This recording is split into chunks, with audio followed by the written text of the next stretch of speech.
Our next speaker is going to be a very familiar face to you. He was your morning MC. He's also been a huge mover and shaker in producing this showcase.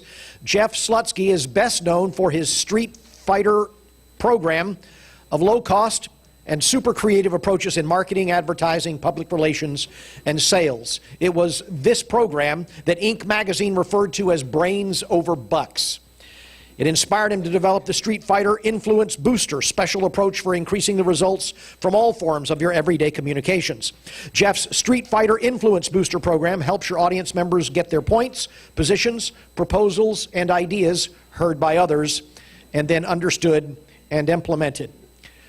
Whether volunteer or vendor, supervisor or subordinate or supplier, consultant, coworker, colleague, or committee, your attendees dramatically increase the value of their own personal brand when things get done by incorporating a few simple yet effective Street Fighter persuasive communication tactics. Jeff has been featured in the Wall Street Journal, USA Today, on CNN. He's the author of 10 books, 3 audio albums, and 6 video training programs. But his most successful production to date was the birth of his triplets. So please welcome a real Street Fighter, Jeff Slutsky.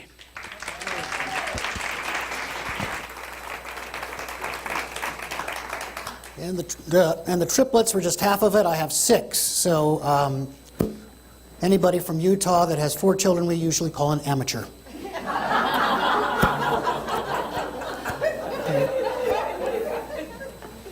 So what I want to share with you today is, as you heard, my background is marketing, advertising, public relations, and sales, which I've done for years and years. And then I've had clients say, can you take some of those ideas, those basic principles and concepts, and help us with other parts of the business? So that's how the program Influence Booster was developed. So what I've done is taking some of the underlying principles of the best kinds of marketing and advertising and so forth, and apply it to all kinds of communication, so we can use that to influence people. Because especially in our workplace, if we can get people to do what we need them to do, if they follow directions better, if there's less mistakes, less communication, we become more effective. And therefore, we get to do more with less. So we have to do things that are different. Now, for example, one of the techniques that we teach in this program is a technique designed to gather information.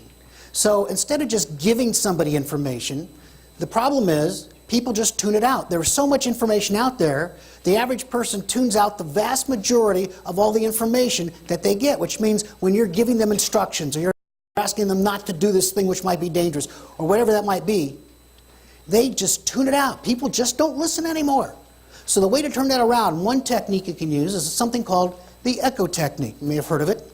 Originally came from psychiatrists. Anybody been to a psychiatrist lately? Well, let me tell you what it's like. They never answer questions, they only ask questions. Well, Doc, you think I'm crazy? Well, Jeff, do you think you're crazy? And it drives you crazy, which is good for repeat business. But they ask that, they want to get the information out, they involve them in the conversation. So the way the echo technique works is very simple. You want more detail, more information, you're trying to gather all that detail stuff. You simply take the last word they say, 2 words, 3 words at the most, and repeat it back to them in the form of a question. And they'll rattle on with more detail. So it'd be something like, well, I'm going to go do a showcase. A showcase? Yeah, that's where we present for 15 minutes. 15 minutes? And you just keep them talking.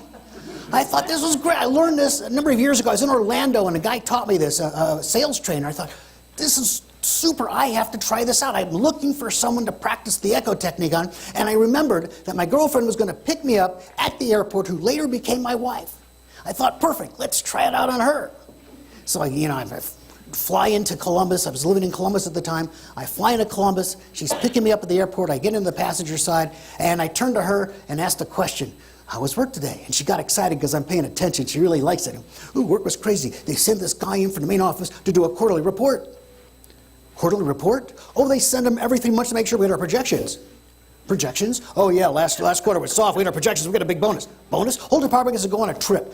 I kept her going for 15 minutes all the way home. I didn't say more than 10 words. I knew everything about her life, and she knew nothing about mine, which is pretty much what I wanted. She thought I was the most warm, sensitive, caring individual in the world. 1 year later, I closed the sale. 6 months after that, we had a little spin-off business. And then buyer's remorse. Anyway, so you keep them talking. So the echo technique is just one way to get more information. Now, the whole idea is let the other person do more of the talking. So it's just the opposite of what you think would be. Most people think, I got to give them all this great information.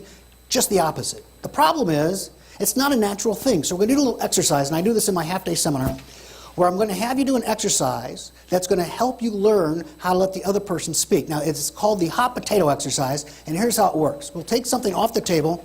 What can I borrow here? The apple? Oh, you're not going to eat this, are you? Okay, so let's say this is a hot potato. Now, here's the thing. It just came out of the oven, 450 degrees. It's hot. It's burning. The only way for me to get rid of my hot potato is to ask my partner a question like, how you doing today? Now, it's 450 degrees. She's in pain. There's flames flying out of her hands. And the only way she can get rid of it is to, first of all, she has to answer my question. Can't ignore the question. And then ask me a question back. And as soon as she asks a question, I have to take it back. So it'd be like, how you doing today? You would do... Good. You didn't ask a question. You're still under fire. Oh. Okay, you're dead now. It's too late. Let's try somebody else. Okay, so how you doing today?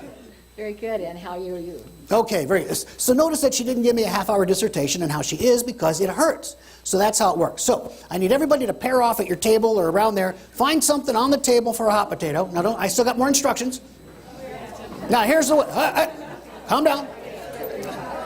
Now, you can talk about anything. It doesn't matter. Now, look at your partner. Quiet up. My turn. The one who would... Listen up. Shh, shh, shh, shh. The one who will start, between you and your partner, the one who will start is the one who's better dressed. You figure out who that is. Okay, now, here's what we're going to do. I'm going to yell start. I'm going to yell start. When I yell start, the better dressed person is going to say, hey, how you doing today? And the other person, well, I'm doing fine. How are you doing? And go back and forth, back and forth. At some point, I'm going to yell stop. When I yell stop, the person holding the hot potato loses.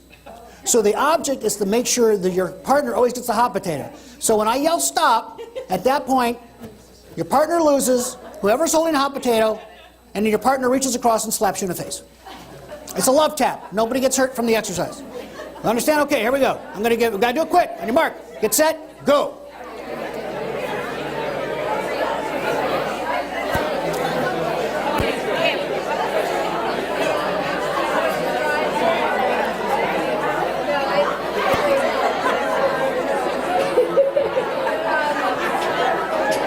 Stop!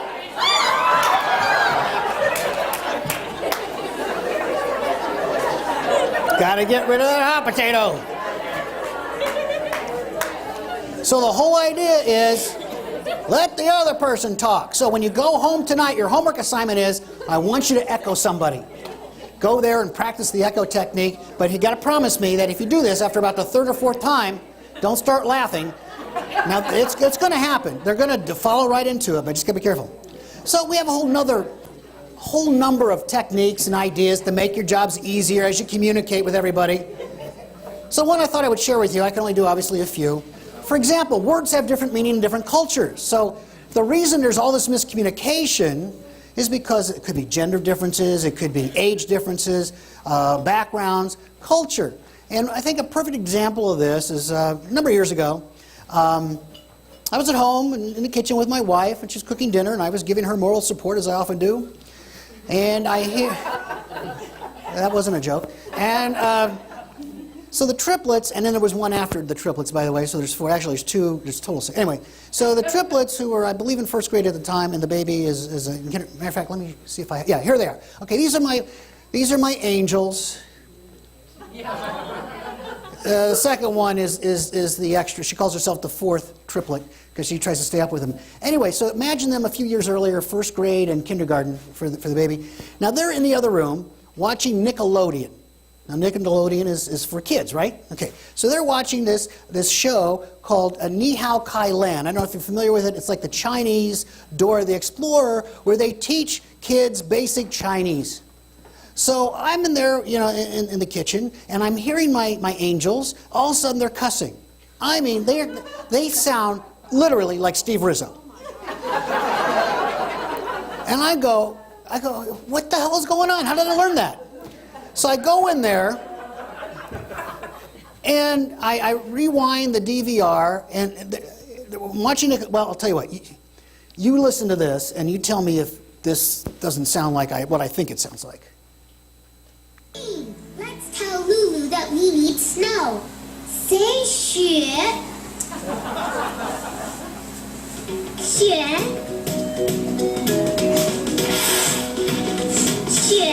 Lulu's got her basket full of 雪 There's the empty spot on the hill. Tell Lulu what we need to cover it with.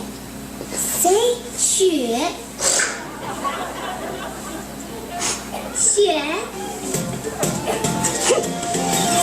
Super! Lulu covered it with snow.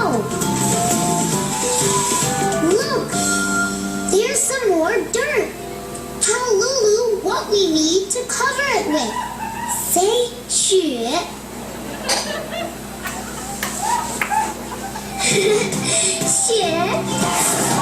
Yay! She covered it with snow. Come on. Oh no, there's one more empty spot. Tell Lulu what we need.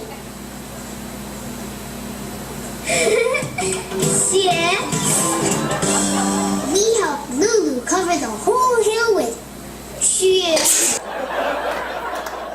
So, the next day, my lovely children, the next day, my kids go to school. It's a snowy day. About 10:30, I get a call from the teacher. Your kids are cussing. I said, no way, my kids would not do that. I said, what are they saying? She told me, I said, no, they're just learning Chinese. She thought I was full of snow. So the last point I think I'd like to share with you is, one of the reasons we came up with this whole Street Fighter concept is that no matter what things happen to you, and no matter how difficult things are, or whatever issues you have to deal with, you have to make the best of it, and you have to go forward. And you still have to be able to communicate and not let it get in the way. And I had to kind of do this because I had a very difficult child. I had a very big issue. I had to grow up with the last name of Slutsky. This has not been a picnic. You can imagine what my nickname was growing up, and it wasn't Ski. And this, it's caused me grief. I got teased a lot, and it has a big effect on you. Even when I started professionally speaking, I remember I used to go to the National Speakers Association conventions, and I remember early in my career, I went to this one breakout session where they were teaching us how to sell ourselves to you guys. So they were saying, when you call up a meeting planner and you give them your name, you are the product. So you got to get them to remember your name. So use an association or a rhyme or some way to get them to do that. So everybody had to write one down. It was in a little, say about 30 or 40 of us. I forget who was teaching it. And then one after another, we had to stand up and deliver it to the rest of the group. So the first person stood up was Carol Ritz from Columbus, Ohio. She said, Ritz, like the Ritz-Carlton Hotel. Sat back down. And then there was Mark Sanborn stood up. And it was Sanborn, like chasing Sanborn coffee, and sat right back down. And then Jerry Coffey stood up. He said, coffee, like chasing Sanborn coffee, and sat back down. And then Denny Cox stood up, and he sat down. He didn't try.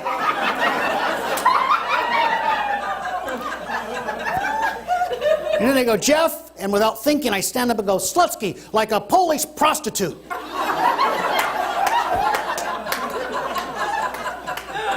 Everybody remembered me. I think I learned a lot of my Street Fighter's attitude and philosophy from my grandmother, Faye. Now you got to understand, Grandma was the second born of 9 siblings. So she was second to the oldest, had one other sister, my great Aunt Eva. And when she got married, she married my grandfather, Harry Slutsky. She became a Slutsky, and she was very excited about it, but my Aunt Eva started making fun of her and teasing her new last name. Now, my grandmother was upset. She thought, she was proud of the new name. She thought it was a step up, because her maiden name was Lipschitz. But, well, a few years later, Eva is pregnant. And this is in Indiana, where I grew up, but she was pregnant and delivering, a home delivery in July. So it's hot, and the doctor's in the bedroom working with her. There were some complications. Grandma is helping with the delivery, but all the rest of the aunts and uncles and cousins were out there in the tiny little family room, sweating it out, and this goes on for a long time, and finally, after all this screaming, you hear a baby starts crying. Well, here's the thing. When my Aunt Eva got married, she married my Uncle Herman Hirsch. She became a Hirsch, so Grandma wanted revenge. She started making fun of her new last name. So she nicknamed her Hershey, Hershey Bar, Candy Kisses, and this goes back and forth, and the uncles got tired of it. So even when they started teasing each other a little bit, even when she started to go into labor, they started doing that Hershey Bar, and she'd make fun of her last name. But finally, they heard that one slap, and they were so relieved, and they heard a baby crying. But then Eva starts screaming again, and it goes on for another 5 minutes. Then you hear a second. 2 babies are now crying at tandem. My grandmother rushes out of the bedroom, announces to the entire family, we have 2 new Hershey's, one with nuts and one without.